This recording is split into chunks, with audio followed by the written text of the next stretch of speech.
Well, look who's back. It's Mad Outlaw himself doing another video. Mad Warrior, Mad Madster, whatever. So, I've returned to YouTube officially today. This is my official return. Not my official, I've been very, I have been releasing videos because I've been kind of drip feeding them, through the presents thing or whatever. But anyways, this video is about Opeth and kind of defending the first three albums. I'm like, man, if you like Opeth and you only like later Opeth, you probably like Justin Bieber and Polyphia, and fuck that, So I just want to say, like, what is wrong with early Opeth? I don't get it, what these younger people that don't like early Opeth. I'm like, dude, it was like 1997 or 98. You hear those albums, you're like, holy shit, what is this? And it's like black metal and death metal sort of influenced, prog, folk music in there, and like just it's psychedelic even, a little bit, with some of the effects and stuff on the softer parts. I don't understand. I don't understand what's wrong with Orchid. I mean, Orchid is a monumental album in metal. I mean, what was like around it? Like, that people just don't have the concept. I think they just don't understand how great those albums were when they came out. And just like tell my story is like, I bought this, I was getting into Emperor and stuff. I bought this Candlelight Records compilation, and I could go get it, but I'd rather not. Maybe another video I'll do it. But I bought the CD.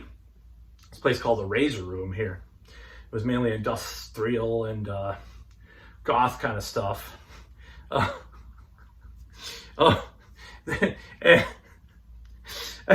accidentally said it that way anyways, industrial. Long story, but I couldn't help it, But anyways, people that know what I'm talking about, watch this channel, will be probably pissed at me, but whatever. They're already pissed at me and gaslit me for years and everything. And tore me down and did other things to me, so I deserve revenge. Industrial! Anyways, so I was gonna say, I have a lot of energy. So I was gonna say about this whole thing that hopefully, I don't think I have a neighbor over there that's there that much, so hopefully I'm okay. But I was gonna say, like, this store, the Razor Room, they started selling metal. So one of my friends that would probably be offended by that, the way I pronounce industrial, for various reasons. It's an inside joke it's years old, so I don't even know why I'm bringing it up. But inside joke amongst others, making fun of him. But anyways, he started going there, and I started going there, and my other friend started going there, and we got started buying metal albums and stuff. Like I remember this one day I bought Nevermore's first album, Celtic Frost's To Megatherion, and Strapping Young Lad City, all from that store. And I rode my bike because I didn't have a license at the time, or a car for that matter, of course. I did have a license car without a license for a while, years later, but it wasn't because I lost the license either. Just didn't get it yet, hadn't had it yet. I was driving just with a permit by myself and with my girlfriend at the time, which is kind of risky, I should have been a little riskier though, if you know what I mean, with her sometimes, but it would have been more fun. Anyways, so this whole Opeth, like I heard this song, and it was The Apostles in Triumph. I think that was the one, The Apostle in Triumph. And I was like, holy shit, what is this? Like, what kind of music is this? It's like, and I loved it immediately. So I bought both their first two albums. My Arms, Your Hearse was not out yet. And I was obsessed. I got so obsessed. I'll tell you how obsessed I got. There weren't shirts being made for Opeth at the time, like in the States at least. And they were a mysterious band. I don't think they played live in the States for years. I don't think Blackwater Park might have been their first US tour. No, wait. No, I think they did play like with Morbid Angel or something at some point in Dissection. Was that? I'm not remembering this correctly, but there were not a lot of pictures around of what they looked like and stuff, so I didn't know what they looked like, because this was pre everybody having the internet, So I bought those 2 albums. I was obsessed. I made a Morning Rise shirt. I made it at like a print shop because I was so obsessed. And then My Arms Your Hearse kind of was like a downgrade to me. Still Life was Blackwater Park was better, and some of the other albums that I listened to.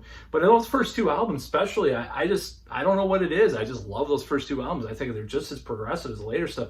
Maybe there's a lot more riffs or something. People get bored, or I don't know what it is with people, but it's just like. And some of the most annoying people hate the first 2 albums or first 3 albums.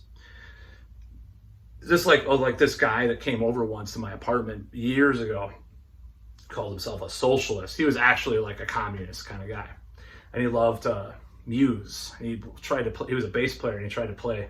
It's like, I play this stuff kind of like newer Opeth. He was like so pretentious and shit. I'm like, and just like some of the prog geeks that got into it, I'm like, I don't like death metal, but Opeth's later stuff after Blackwater Park is great. Fuck off, man. I'm sorry, I'm just dissing. I don't care. I hate that shit. I fucking hate that kind of shit. It's like, maybe I'm being a musical snob by saying I like all the Opeth albums, most of them, for the most part. I don't love them, but those first 2 albums are just special to me. I just love that sound, that new sound at the time. And some of it got a little repetitious after a while, but those first 2 fucking albums just slay. I don't care what people say and their stupid opinions about it. I love those first 2 albums. And you probably just like Polyphia, Wank to Polyphia, and listen to Wank to Wank, and listen to Justin Bieber if you don't like those first 2 albums. Now, fuck off if you don't. That's about all.